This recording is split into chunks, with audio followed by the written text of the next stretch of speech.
A federal grand jury in Lower Manhattan is now hearing testimony from witnesses. We are told it will soon decide whether to hand up corruption-related charges against New Jersey Senator Robert Menendez. Part of the investigation centers on the senator's ties to this man, Fred Davies. The FBI and IRS criminal investigators want to know if Davies or his associates gave gold bars to the senator's wife, Nadine Arslanian, gold worth as much as $400,000. At the time of that gift, Davies was facing federal bank fraud charges that could have landed him up to a decade in federal prison. We are told federal prosecutors have been asking if Senator Menendez offered to help support Davies with his criminal case by contacting Justice Department officials about that case. If the senator did offer to act in exchange for expensive gifts, legal experts say that could be a crime. For purposes of the Federal Extortion Act, it makes no difference if the senator actually took an official act, so long as he accepted the money and there was knowledge that the money was in exchange for that official influence, even if he never carried out what he promised he would do.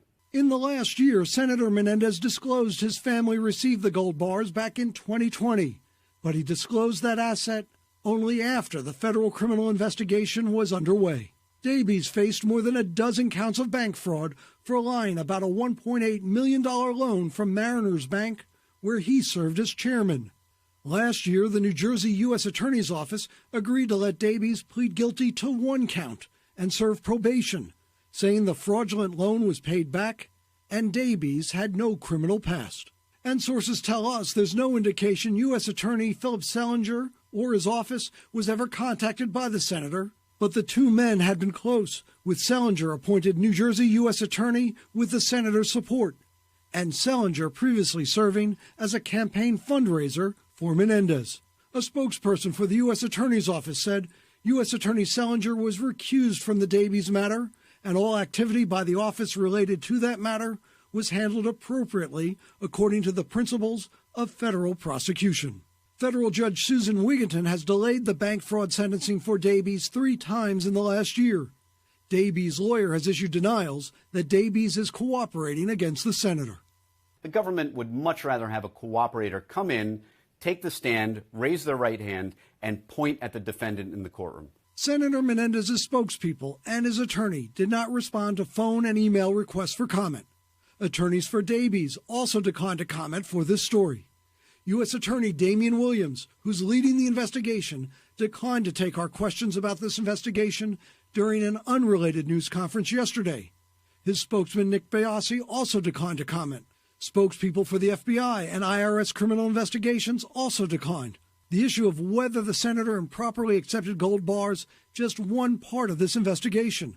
As News 4 first reported, officials are also looking into whether the senator, or his now wife, improperly took gifts, including use of a Mercedes and a luxury Washington, D.C. apartment from the owners of a New Jersey business. That business, ISEG Halal of Edgewater, won an exclusive contract with the Egyptian government to perform all halal meat inspections for Egypt, even though the firm had no prior experience. Investigators want to know if the senator used his position as chair of the Foreign Relations Committee, which oversees billions in aid to Egypt, to help that New Jersey firm get the contract in exchange for gifts. A spokesperson for that company has issued a denial of ever having given gifts to the senator or his wife, and they say they won the Egyptian contract on the merits. Senator Menendez previously has denied any wrongdoing. I'm sure it's going to end up in absolutely nothing. Thanks for watching. Stay updated about breaking news and top stories on the NBC News app or follow us on social media.